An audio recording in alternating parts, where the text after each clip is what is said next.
تخيل معايا انت افضل لاعب في نادي الاتحاد جدة او افضل لاعب في الدوري الروشن السعودي، ويجي واحد من الجمهور ويضربك بالسنطه للظهر ديالك، لقطه غريبه ومستفزه لدرجه كبيره. هادشي اللي وقع مع اللاعب عبد الرزاق حمد الله في مباراه الهلال ضد الاتحاد اللي كان فيها المغربي ايضا ياسين بونو، اللي سالت ب4-1 لصالح النادي الهلال السعودي في مباراه اللي سجل فيها عبد الرزاق حمد الله هدف على ياسين بونو من ضربه جزاء. نخليكم تشوفوا ياسين بونو يعرفك يا عبد الرزاق وانت تعرفه.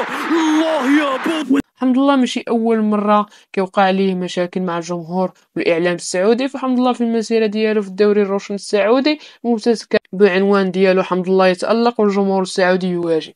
ودابا نشوفوا المسيره عبد الرزاق حمد الله في الدوري السعودي. فرح حمد الله اول عام يجي الدوري السعودي كان في عام 2019 من بعد ما جا من رين القطري الى النصر السعودي لذلك الموسم. حمد الله غادي يدير واحد السيزون خياليه ما عمر ما دارها شي لاعب في الدوري السعودي في التاريخ ديالو كامل، وقدم افضل مهاجم في العالم. فحمد الله ذاك العام كان افضل مهاجم في العالم واكثر مهاجم سجل اكبر عدد ديال الاهداف في دوريات الكره المستديره. فحمد الله راه فعلا قدم واحد السيزون خياليه، فراه قدر يتفوق على ليونيل ميسي اللي كان دار واحد السيزون خياليه مع برشلونه داك العام، وسجل اكثر من ليفاندوسكي مع البايرن ميونخ الالماني واكثر من كريستيانو رونالدو مع اليوفنتوس الايطالي. حتى حد ما كان كيتوقع حمد الله يقدم ذلك السيزون الخيالي فجا النادي النصر السعودي. فراه من بعد تألق جعل جماهير الدوري السعودي من غير جماهير النادي النصر السعودي تولي تكره حمد الله بشكل كبير. فراه تألق عليهم ودار عليهم مستوى رائع ضد الفرق السعودية.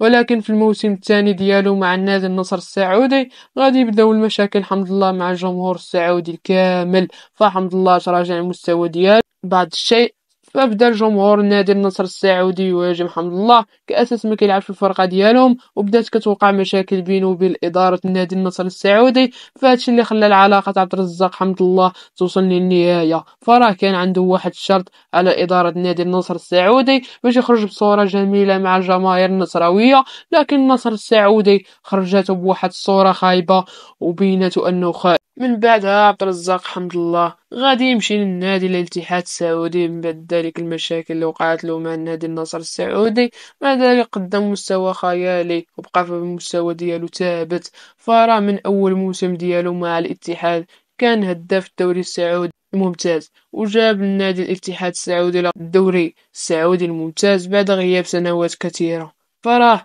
من بعد الدوري السعودي الممتاز اللي كيجيب لاعبين اجانب كان نادي النصر اللي جابت كريستيانو رونالدو وبروزوفيتش، ونادي الهلال السعودي نيمار وميتروفيتش والعديد من الفرق السعودية. فهنا جا الدور ديال الاتحاد السعودي يستقطب لاعبين كبار كالفرق السعودية، فكان الخيار ديال هو الحامل الكرة الذهبية كريم بنزيما.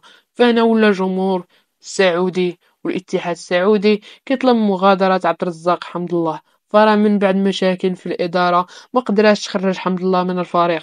فهنا غادي يبداو واحد الصراع مع الجمهور السعودي والدولي المغربي عبد الرزاق حمد الله اللي غادي يبقاو يعيطوا له يا بكاية.